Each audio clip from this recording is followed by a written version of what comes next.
you felt imposter syndrome? Probably about 5 minutes ago. I actually felt it towards you.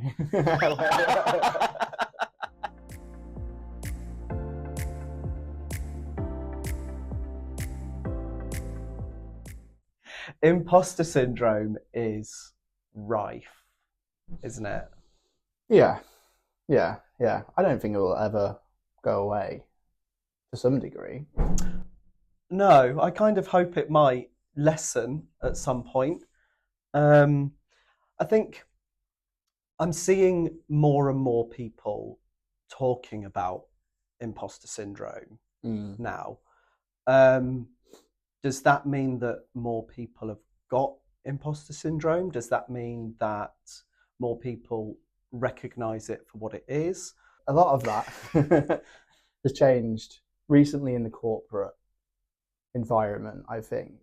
I think people going backwards in my career had a lot of more like face to save. Is that a phrase you can use? Yeah, saving face. I think it was kind of like very strange to admit in a corporate environment that, oh, I don't know what I'm doing with this task, or I have a question. You know, I think that was people were a lot more hesitant to admit that. It wasn't accepted. Do you know what I mean? Yeah, I mean, I think there's a generational thing, isn't there? There's always been the kind of British stiff upper lip, keep calm and carry on sort of thing, that you dealt with your problems on your own, and that's been very much a kind of mentality of the past. But I think more people are now realizing that it's not necessarily a weakness to admit that you need help. More a strength. Yeah. But I think also that's a, like you say, it's a business culture shift as well, because I think that there were a lot of businesses who expected you to behave that way. I think so. Whereas now, the more savvy business owners are realizing that kind of openness provides them with a strength and actually encourages employees to learn and to grow. I massively suffer with imposter syndrome, and I think, and actually, I will say you've helped me realise that imposter syndrome can be more of a strength than a weakness. I don't like it, but I think since working with you, you've encouraged me to see that as the fact that I'm trying to grow. Yeah, and I think I would be the first to challenge if somebody walked through the door and said, I know absolutely everything about this. Because it sounds ridiculous, doesn't it? It sounds absolutely so ridiculous to say, you know, oh, I've got no weaknesses. I've got no, especially in our line of work, with how much everything is constantly evolving and changing. Because even, you know, the people at the top end of our field, you know, who are doing the research and learning constantly about algorithm changes across social, Google, all of that, they don't know what they're doing. They're testing, they're learning as they go along, you know. So, well, I mean, they say 24 hours in marketing is a long time. So, you know, if you are talking about that sort of thing, then yeah, you can't say that you know everything. My other thing with marketing, which I think really does feed imposter syndrome, is that we work in a really subjective field. So, you know, what I might think is good, somebody else might have a completely different opinion, and that those opinions are both correct. So if you're trying to find your place and you're trying to persuade yourself that you are good at what you do, but you know that other people are going to have a different opinion to you, that can kind of feed into that insecurity a little bit. Yeah, especially with what you do, particularly in like the creative aspect of your role, right? Yeah, because that is so down to opinion. You could produce, you know, a piece of content, video, social post, whatever it is, and be absolutely, you know, dead proud of it, and it can be quite a huge confidence knock to have somebody then instantly just go, oh no, I don't like that. But then somebody might not even be able to tell you why they don't like that. Yeah. I mean, the other thing is, if you've worked on a piece of content that you're really proud of, and you're like, yeah, this is great, and then you publish it and it doesn't do anything. It doesn't get any likes. It's no impressions. And then you start questioning, do I actually know how to do my job? But then at the same time, you'll like take a really quick snap of a picture and you put it out there and it'll do really well. Yeah. Do you know what? It did my head in, because I've always been growing up, my generation were like the first where Facebook went live for us. I always hated posting on social media for that exact, like, the want to have your opinion, your content, whatever it is you posted. At that point, especially when I was posting at the age of like 13, 14, it was just absolute nonsense. But still, there's a desire to be liked. And I think I was very hesitant to post on social media because nobody would ever comment on it and say this is rubbish. But just the idea of posting something and nobody listening to it. Nobody commented at all. But where I was going with the point is, to echo what you said, I post on LinkedIn now, trying to keep things professional, trying to put insights into SEO and stuff like that. And, I'll sometimes take time putting together like a new piece of research, sharing data, putting my opinion on it. And, a couple of people might engage with it. And then another time I literally just asked ChatGPT to summarize something I'd done. Didn't even write it. Changed a couple of little words here and there, and it was one of my more successful posts. That's just like, why do I even try? But it's still success. Yeah. I mean, the thing is, and I think, to be honest, I think all of that kind of feeds into imposter syndrome, in that, particularly for me, and this is really sad, but, it is that want to be liked. So, and the thing is, it is a case of practicing what you preach, because I spend a lot of my career talking to clients and saying, your social media content, it's not about vanity metrics, because just because people aren't liking your content doesn't necessarily people aren't looking at it and engaging with it mentally and building that brand awareness. So I'm telling my clients that, but then if my content doesn't I'm secretly vain. Exactly. I'm not secretly vain. I'm very overtly vain. Yeah. But so I'm telling clients not to look for those vanity metrics. Well, I'm looking at them. Case in point, we've just started that TikTok channel for the agency account, and like and subscribe. Yes. But even now, we can't get away from somebody's come up with an idea. Let's all do it. We all get excited, and then we sit there. Let's check how many views it's had every hour. Why are we doing that? Because our little brains are looking for the serotonin hit of, people are engaging, people are viewing your content, and it's so like inherently just wired into our brains.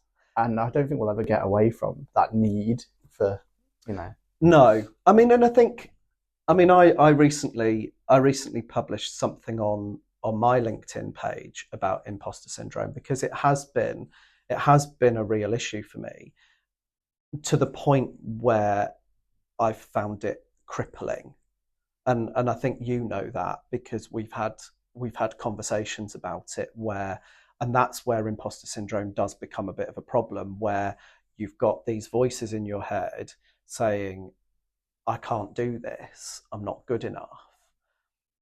And that massively affects your motivation levels. And I've really, and I still do struggle with that. Like you say, I don't think it's one of those things that goes away. And actually, some days are better, but I think, for me, one of the important things about trying to get over that imposter syndrome, there's a couple of things.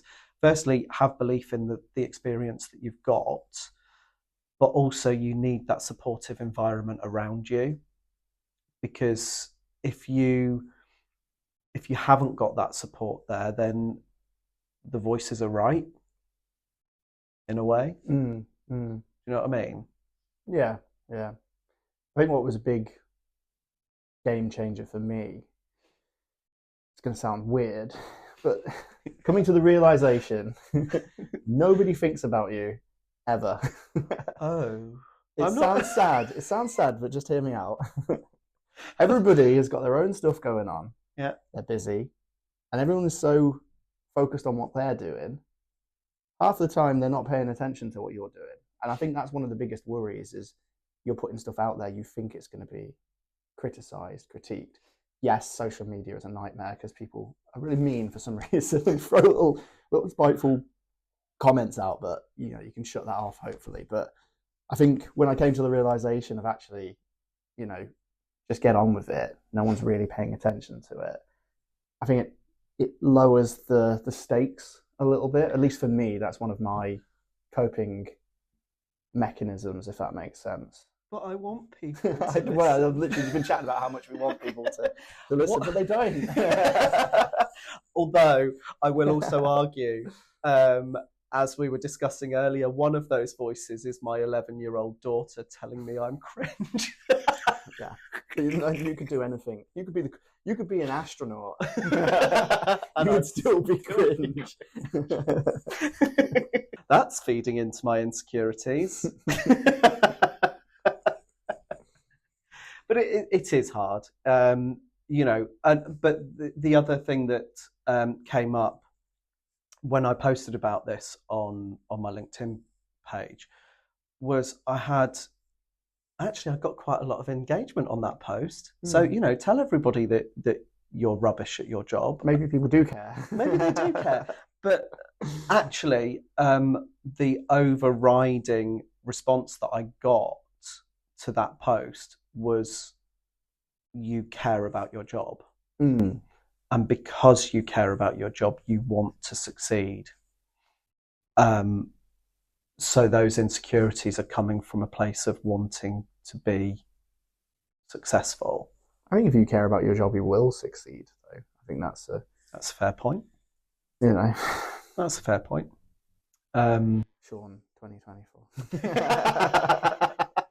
Put it in my little quote book. Actually, do we need to change this podcast to Shaun's inspirational sessions? We can try. I can try. Can you? I mean, I guess particularly with what you do, there's a lot more right and wrong. To some degree, yeah. Well, not necessarily. I think data. The only thing that is an absolute is data, like whether the data's right or not. But still, like a lot of the time, being able to interpret results and data is still a little bit subjective. But I think one of the areas, and I've talked about it a little bit, but one of the areas that's absolutely rife with misinformation and a little bit of like fogginess is definitely SEO. I see so many influencers. I don't want to even call them influencers, but so-called, voices of SEO who are preaching about, 10 quick things you can instantly do on your website to guarantee this, and 10 hacks for AI that are going to do this and turn your e-commerce website into a £100,000 turnover store overnight. And it's very easy to get sucked into thinking that, oh yeah, there's a real like quick fix to the stuff that we do in SEO, and that really annoys me a lot of the time. I think to be honest, I think that's probably true of every element of what we do within marketing, right? In that I think there's an expectation now, and as more and more people become aware, and I in fact actually should probably put that in inverted commas, because sometimes I've heard somebody say before, a little bit of knowledge can be a bad thing. You know what I mean? Yeah, I wanted to look this up. I don't know. Is it appropriate to look at the name of something properly on the podcast, or what's your talking? Is that allowed? I don't know. Go on. I'm going to do it anyway. A few minutes later. They say, don't they, that a little bit of knowledge can be a bad thing? I've just looked something up. Have you? We have to pause the podcast. Amazing editing. Drawing from my psychology time at uni, but there is an effect. It's got a name. It's a real thing with science and everything. It's called the Dunning-Kruger effect. And what they basically did is they kind of looked at people who were starting a new skill or hobby or topic, whatever, and they asked people to self-report how competent they felt at that skill at any given time through their course of learning that skill. What they find is very early on, when somebody's picked up something new to start with, they self-report that they think they know a lot more about it. As they then learn more about the skill, they then self-report and say, actually, no, there's loads of stuff I don't know about this here. And it's a really interesting effect because, exactly like you've said, you don't know what you don't know to begin with. And I think that's especially, I think it's something for us to manage as marketing professionals. I think a lot of people know a little bit about marketing. So from the outside looking in, it's quite easy for people to think, oh yes, I do a little bit of social media. I think I could do that. I do a little bit of website editing, whatever. I think I can optimize it. And actually, once you've been doing it for years, you start to understand, actually, nobody knows what they're doing. You understand what I mean, though? No, absolutely. I think that's really interesting. But just to bring it back to kind of like our main topic of imposter syndrome, I think a lot of people have similar routes, to myself, to your son, where you end up in a field that wasn't always necessarily something that you've spent, well, if you put university, further education, higher education, somebody might have been studying a subject for 10 years if they know, I want to be an engineer, I'm going to study that, I'm going to go be an engineer. A lot of people haven't had that route. They've done a broad set of subjects, ended up doing, found their way in the professional world into something that they like, and they're kind of like learning as they go along. I think that environment is especially producing of that kind of feeling in your head where you're like, is what I've been teaching myself actually right? Because you don't always necessarily, and I think this is why having a mentor is such like an important thing.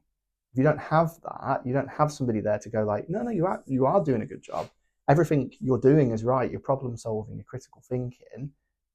It's fine to make mistakes, but having that person there to kind of go, yeah, I would have done it that way. You've not done anything different to how I would have done it. On different scales, we all need validation to some point. Validation is really important, and actually that's something that I think is something that we do really well at Eyeweb.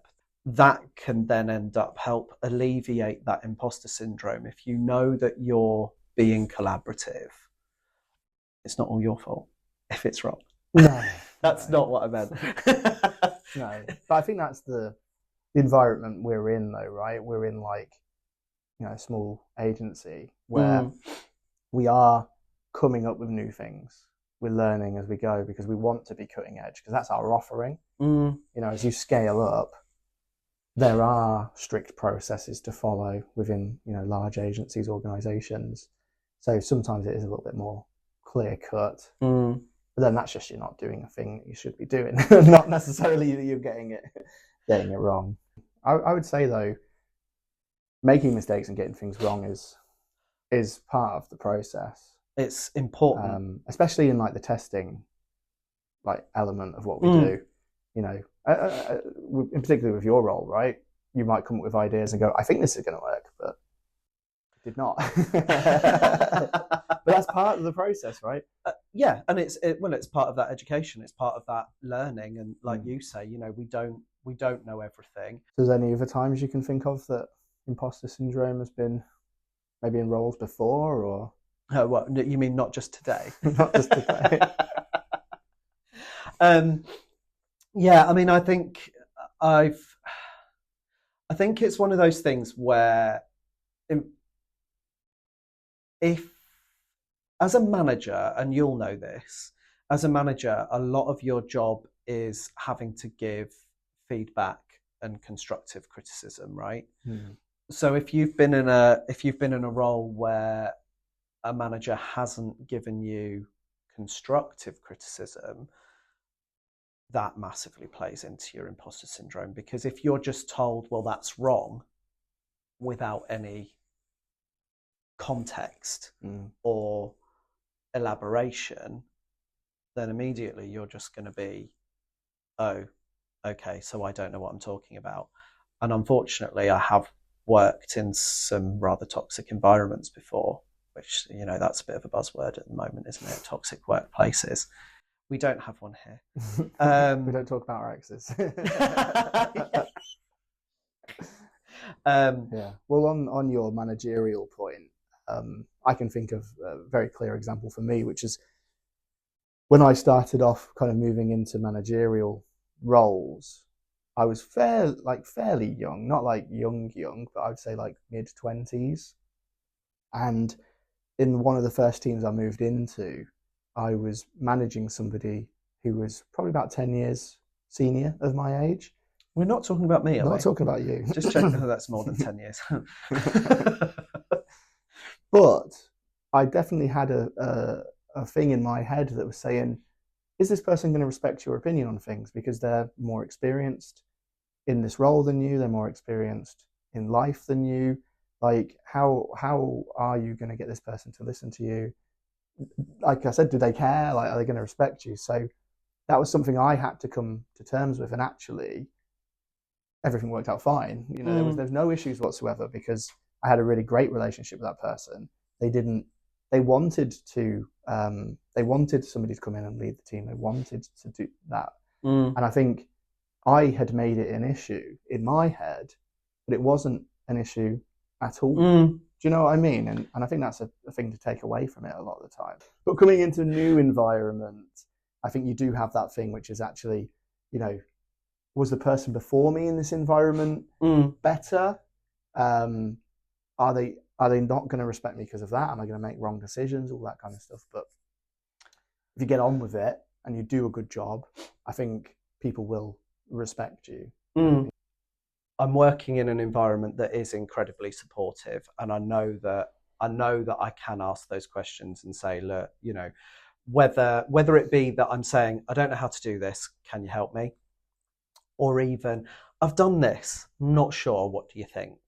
Sometimes that imposter syndrome is stronger than it is on other days. And I think that comes down to, just your general well-being on a daily basis. I think so. Changes. Yeah. Sometimes you come into work and you're like, feeling really good about what I'm working on. But then sometimes you might not have had a decent night's sleep. For me, it also changes, like, with the people I'm dealing with as well. Comfortability. Is that a word? Comfortableness. I mean, I don't want to be like how critical of your vocabulary. How good my relationship with that person already is. Yeah. How much I respect them as well. I feel like if you're coming into a situation and you're putting that person onto like a pedestal, and you think, wow, this person's achieved so much and they're so knowledgeable and they're really brilliant, and you're kind of like forgetting that they're a person a little bit. Sometimes you come into that environment and you feel a bit imposter syndrome because of that. Do you know what I mean? Yeah, you feel intimidated. If you feel intimidated by somebody, that's going to make you question yourself. And the sad thing about that sort of situation is most of those people, not all, but most of those people don't want you to be intimidated by them. No. And actually all they want you to do is come in with some ideas and for you to do a good job for them. Actually, I think this leads into what you were saying as well. Most people want you to succeed. But they don't think about you. No, I know exactly what you mean. Are we gonna get that put up on the wall? Most people want you to succeed. They just don't think about you. Yeah. No, I know. I do know what you mean. If somebody wants you to fail, they're not worth that space in your head. No. I feel like I'm having a self-therapy session here. I'm telling myself I'm telling myself these things.